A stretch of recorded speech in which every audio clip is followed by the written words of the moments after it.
Assalamualaikum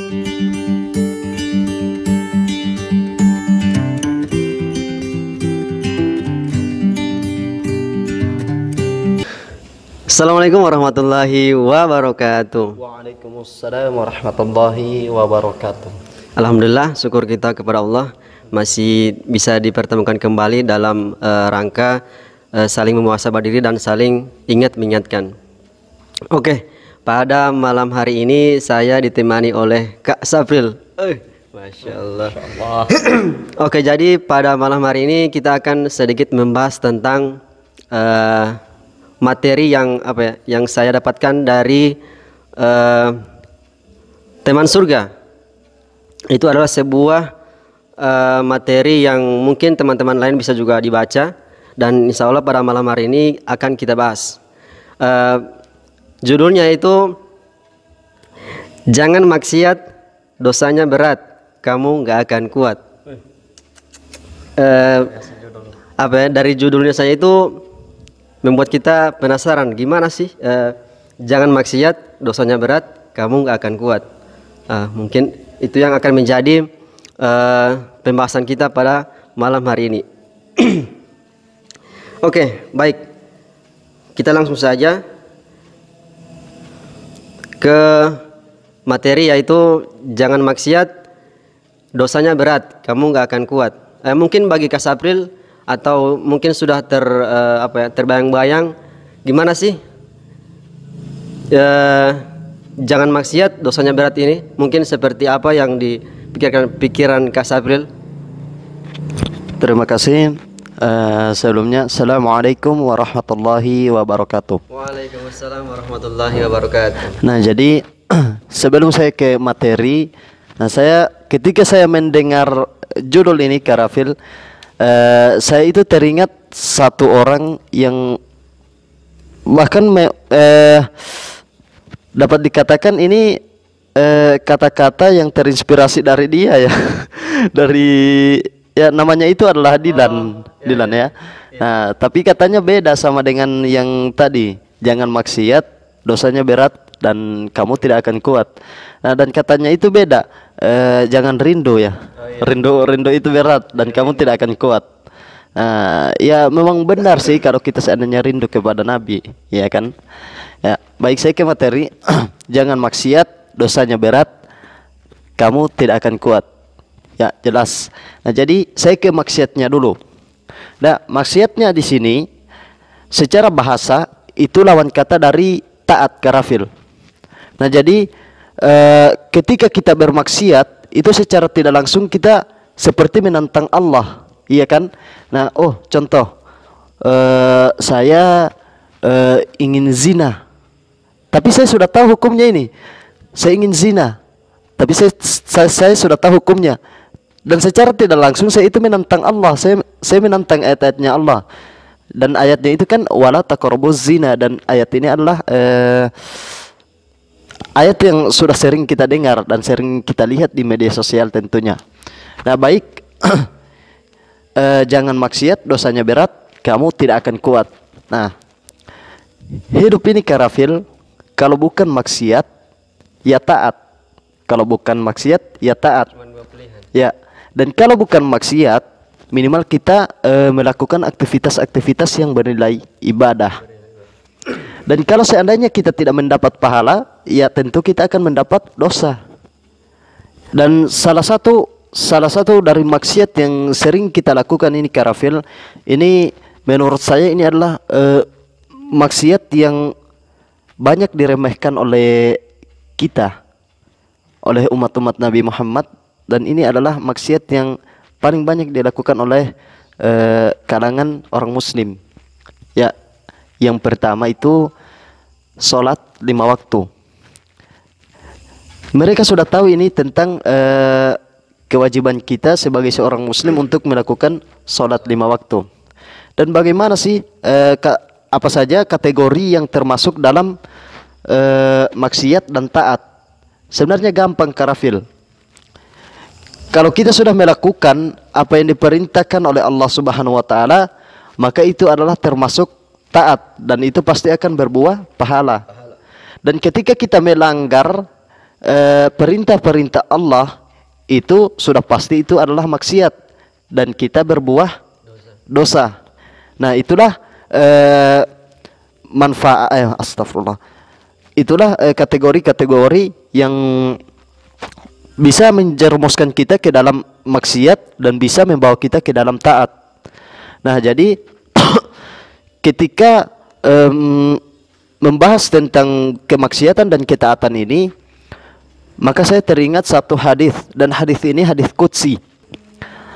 Allah Subhanahu wa taala berfirman, dan ini adalah dampak-dampak dari kemaksiatan yang kita perbuat kepada Allah Subhanahu wa taala. Inilah dampaknya. Ya, saya teringat satu hadis, dan ini adalah hadis qudsi.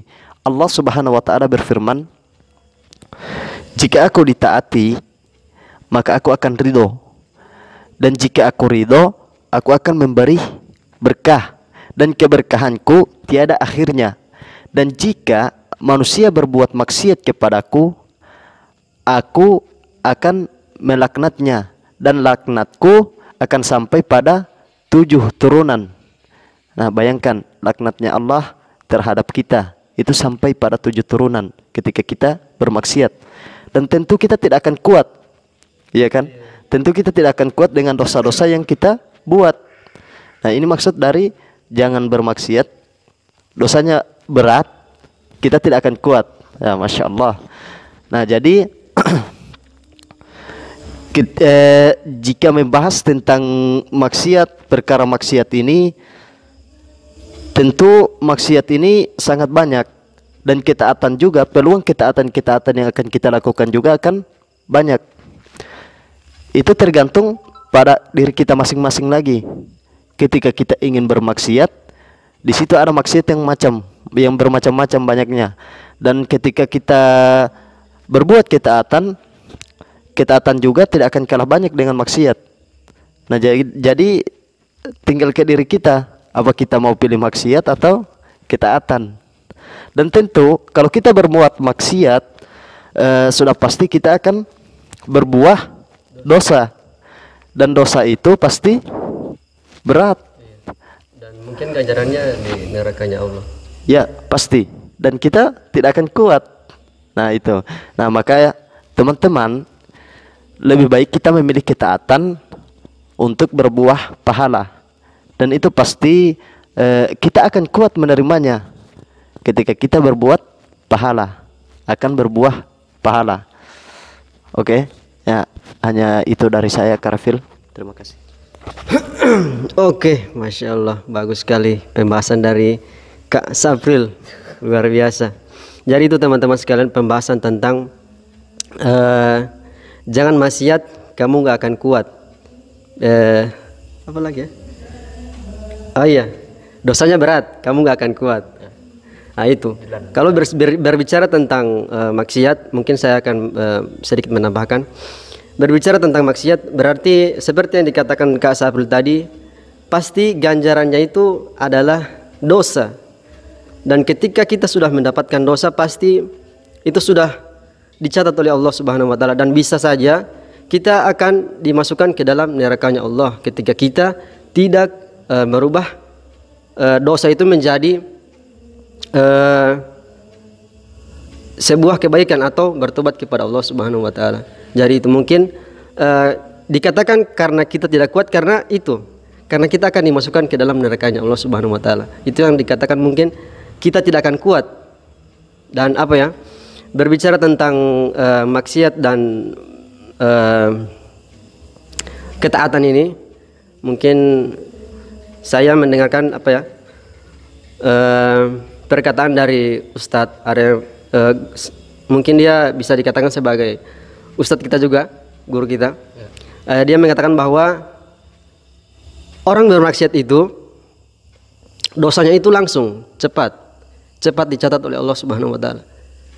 Tetapi ketika kita melakukan kebaikan, itu belum jelas apakah kebaikan atau ketaatan itu sudah jelas dicatat oleh Allah Subhanahu wa taala.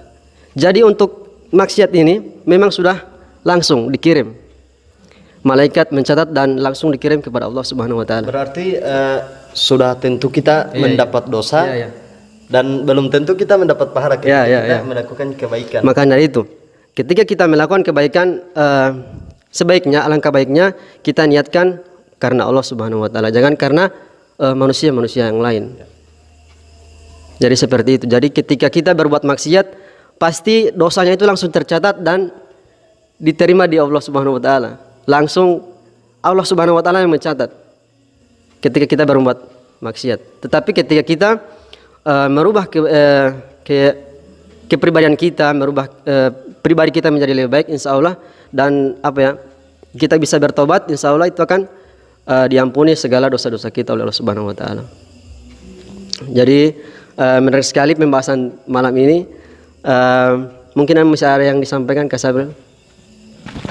Nah, jadi untuk teman-teman yang insya Allah akan berjalan di jalan Allah, ya kita sudah tahu bahwa kita tidak kuat akan ketika kita melakukan maksiat ini, kita sudah tahu bahwa kita tidak akan kuat. Nah, jadi untuk teman-teman saya mengharapkan bahwa jangan coba-coba untuk bercita-cita masuk ke nerakanya Allah, dan jangan coba-coba untuk bercita-cita berlama-lama di nerakanya Allah. Naudzubillah. Nah, jadi saya dan Karafil mengajak untuk teman-teman supaya kita bersama-sama dalam ketaatan, dan ini adalah salah satu kekuatan kita untuk tetap taat, ya, bersama untuk taat. Nah, jadi saya mengharapkan kepada teman-teman, hijrah itu kan kita tidak akan mampu sendiri.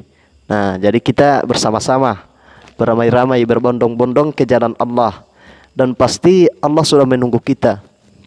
Ya, terima kasih. Oke, bagus sekali. Oke, jadi itu teman-teman sekalian, maka dari itu ketika kita memilih untuk melakukan kebaikan, pilihlah juga teman-teman atau sahabat-sahabat yang bisa menuntun kita kepada kebaikan tersebut. Jangan malah kita masih berada dengan atau di lingkungan dengan teman-teman yang masih mengajak kita kepada kemaksiatan. Dan marilah kita saling memuhasabah diri kita, saling mengingatkan supaya kita selalu tetap istiqomah dalam kebaikan, dan insya Allah kita akan semua kebaikan yang akan kita lakukan itu insya Allah bisa dibalas oleh Allah Subhanahu wa taala dengan surganya itu, insya Allah. Oke, mungkin ada Kasabel.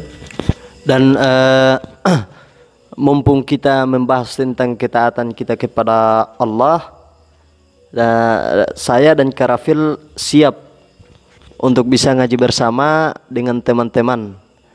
Ya, insya Allah kami siap. Dan kami di sini bukan sebagai guru, ya. Kita hanya mau belajar bersama-sama, taat bersama-sama kepada Allah di jalan Allah. Nah, jadi jika teman-teman mau, ya ngajilah bersama kita. Insya Allah kami siap. Dan kami berdua ini berbicara seperti ini bukan senantiasa. Kami juga sudah baik. Tidak, teman-teman sekalian, kami juga ini setiap menyampaikan kebaikan pasti balasannya itu kepada kami. Pasti setiap apa yang kami ucapkan itu pasti ada saja ujian yang akan kami rasakan. Jadi apapun yang kami ucapkan, apapun yang kami sering sampaikan kepada teman-teman sekalian, itu juga akan jadi cobaan untuk kita bersama ini sebagai sahabat-sahabat pendakwah ini, itu akan mendapatkan ujian-ujian juga seperti apa yang kami sampaikan. Jadi maka dari itu marilah kita untuk selalu senantiasa saling mengingatkan, memperbaiki diri, mendekatkan diri kepada Allah Subhanahu wa taala. Sudah tidak ada kesebut. Nah, seperti yang Karafil bilang tadi, kita berbicara di sini semata-mata kita bukanlah orang yang baik. Maksudnya kita melakukan mendakwahkan kebaikan ini semata-mata kita bukanlah orang yang baik, tapi berusaha untuk menjadi orang yang baik. Nah, jadi untuk teman-teman, marilah bersama kita menjadi orang yang berusaha menjadi orang yang baik di mata Allah. Dan untuk menuju ketaatan kita kepada Allah. Dan apa ya, mungkin sedikit saja tambahan. Oke, jadi teman-teman sekalian, ketika kita memiliki kemampuan kita, marilah kita memacu diri kita untuk apa ya, mempergunakan kemampuan kita itu untuk berdakwah kepada agamanya Allah Subhanahu wa taala. Karena apa ya, sedikitnya kemampuan atau potensi kita yang kita berikan kepada Allah itu insya Allah bisa dihitung sebagai pahala, dan insya Allah kita apa ya, menjadi orang-orang yang berada di barisan Allah Subhanahu wa taala, yang selalu senantiasa mendakwakan agamanya Allah Subhanahu wa taala.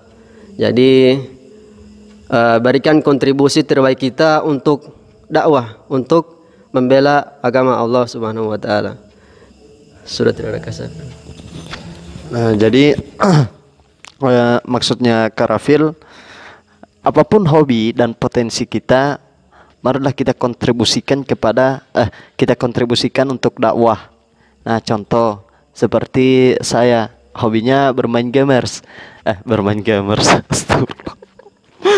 Contohnya saya hobinya bermain game. Nah, jadi kemampuan saya itu hanya di game, jadi saya insya Allah berdakwah lewat game saja. Nah, contoh seperti ngajak mabar ya sama teman-teman di luar sana, dan ya untuk menjaga tutur kata, ya untuk selalu beristighfar ketika kita dikill musuh, ya kan gitu. Itu untuk para gamers, kemampuan untuk para gamers. Nah, jadi berdakwah ini tidak hanya untuk seorang ustadz, tidak hanya untuk seorang habib, atau tidak hanya untuk para ulama dan para LC ya, seperti Ustadz Abdul Somad. Ya, kita juga bisa sebenarnya seperti kita hanya seorang pedagang. Nah, kita dakwah di sana, berdagang di sana, kemudian dakwah. Sesungguhnya ketika kita mengurangi timbangan dari dari dagangan kita, maka ya pasti itu, dan itu ada firman-Nya Allah. Ya, terima kasih. Oke, jadi teman-teman sekalian, itulah sedikit pembahasan tentang materi kami, yaitu jangan maksiat, dosanya berat, kamu akan kuat. Jadi itu sedikit pembahasannya, mungkin teman-teman bisa mengambil manfaatnya dari video ini. Dan apa ya, kami mohonkan maaf apabila ada tutur kata kami yang salah, yang bisa menyakiti hati teman-teman sekalian. Kami mohonkan maaf. Mungkin hanya itu. Terima kasih. Assalamualaikum warahmatullahi wabarakatuh. Waalaikumsalam warahmatullahi wabarakatuh.